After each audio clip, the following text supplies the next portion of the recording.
Are your Zamioculkas leaves turning yellow? Learn the top 10 causes of yellowing leaves on your Zamioculkas and what you need to do in each case to eliminate these causes. As your Zamioculkas ages, the leaves will occasionally begin to yellow, and there's nothing wrong with that. This is a normal aging process of the plant. You should not panic when you see that the leaf has turned yellow. In this case, do not rush to immediately cut off this yellow leaf. Let it wither on the root so it will transfer its nutrients to the general mass of the plant. And only after it has completely withered can it be pruned. If you are very concerned about the appearance and want to get rid of the yellow leaves before they dry up, when cutting, be sure to leave a small stub without cutting all the way down to the tuber. This will help to avoid damage to the tuber. It is important to remember to cut the leaf, not break it off or twist it off, so as not to damage the tuber. Instead of wilted leaves on the tuber will definitely begin to appear young. By the way, for those who do not know, Zamioculkas have no branches. All that is visible on the surface of the pot is the leaves,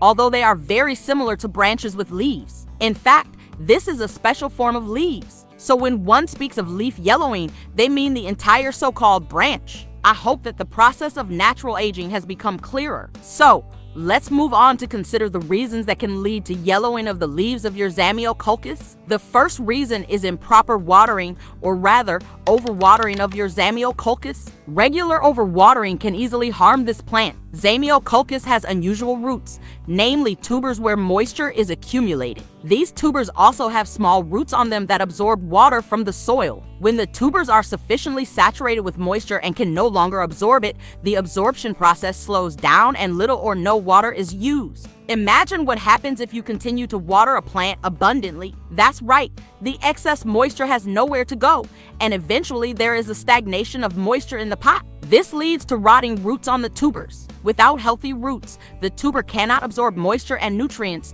and the process of tuber rot begins, which eventually moves to the leaves. Visually, this is manifested by yellowing leaves. If you have experienced this situation, you need to take action immediately. Remove the Zamioculkas from the pot, shake out the excess soil, and cut out all the rot to healthy tissue. Note that the cutting sites must be absolutely clean, without the slightest trace of rot. Otherwise, it will do no good. Then treat the cuts with charcoal powder.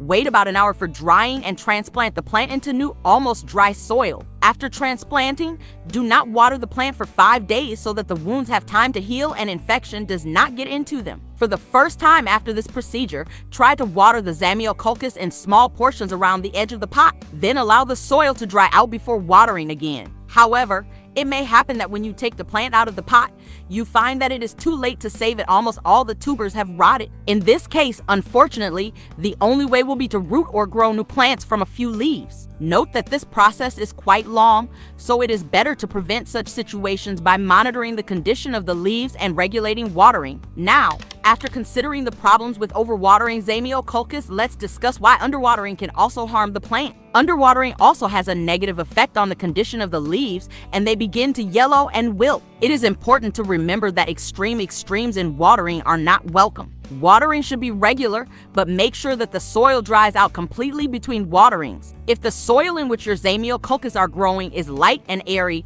there is no problem with drying out as it allows good circulation of moisture and air. However, if your Zamioculkas is growing in heavy and dense soil without sufficient ventilation, the drying time may increase significantly. It is important to realize that there is no strict watering schedule for Zamioculkas. You should water liberally so that the soil is well saturated with water, and then leave the plant alone until the soil is completely dry. Repeat this process, keeping an eye on the condition of the soil and the plant. Overwatering and underwatering are the most common causes of yellowing leaves on Zamioculkas. However, there are 8 other possible causes, which I will discuss in the next section. Another common cause of yellowing leaves on Zamioculkas can be a lack of light. The plant's leaves may turn yellow to let you know that they are not getting enough light. This is especially common with young plants and behind micas. The solution to this problem is fairly simple. Move your Zamioculkas to a more lighted location, but avoid direct sunlight, which can burn the leaves. If you don't have the ability to provide adequate natural light,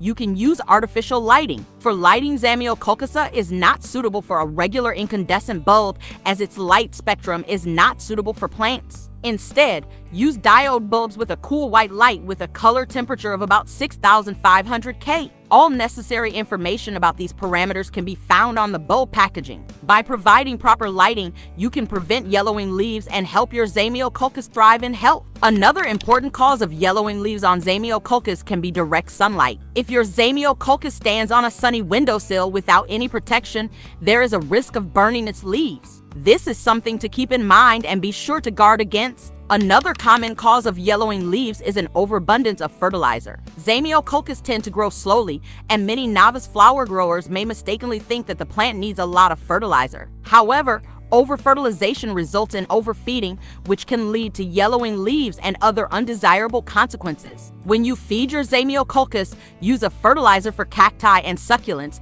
as it contains low amounts of nitrogen. Avoid all-purpose fertilizers, which can have too much nitrogen, which contributes to tuber rot. Feed your Zamioculcas best between spring and fall, about once a month. If you have a freshly planted plant, you cannot fertilize it at all, as there should be enough nutrients in the soil. In most cases, fertilization is only necessary if your Zamioculcas has not been transplanted for a long time and the soil has become depleted. Therefore, timely repotting of the plant will help to avoid the need for fertilizing. Another important cause of yellowing leaves of Zamioculcas can be too low room temperature and drafts. For Zamioculcas, the optimal indoor temperature should be between +18 and 26 degrees Celsius. Try to maintain this temperature range and avoid temperatures that are too low or too high, especially in winter. If the Zamioculcas stands on a windowsill and is exposed to drafts, the leaves may also start to turn yellow. This is especially undesirable in winter. It is important to insulate the pots of the plant from cold surfaces.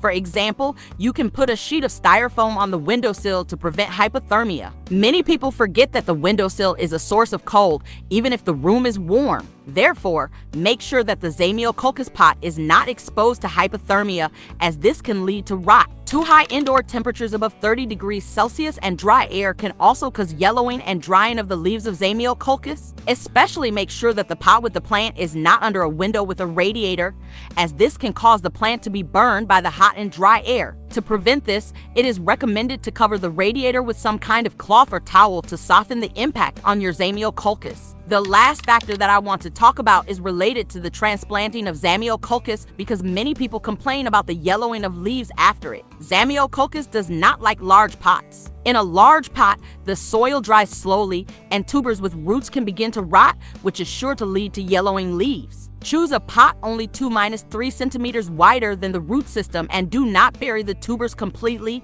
leave them slightly above the surface of the soil. Be sure to put expanded clay as drainage at the bottom of the pot to prevent water stagnation. This is very important. When transplanting, use the transplanting method without shaking off the old soil completely to minimize damage to the tubers and roots. Repot your Zamioculcas in time so that the soil does not become depleted or too saturated from frequent watering. Young Zamioculcas should be repotted every year, while adult plants should be repotted every 3 to 4 years, no more often. If you follow these tips, you can forget about the problem of yellowing leaves in Zamioculcas. And remember, preventing the problem is always better than having to repair the plant afterward. Subscribe, give me a like, and stay tuned for more interesting videos. Your support means a lot to me.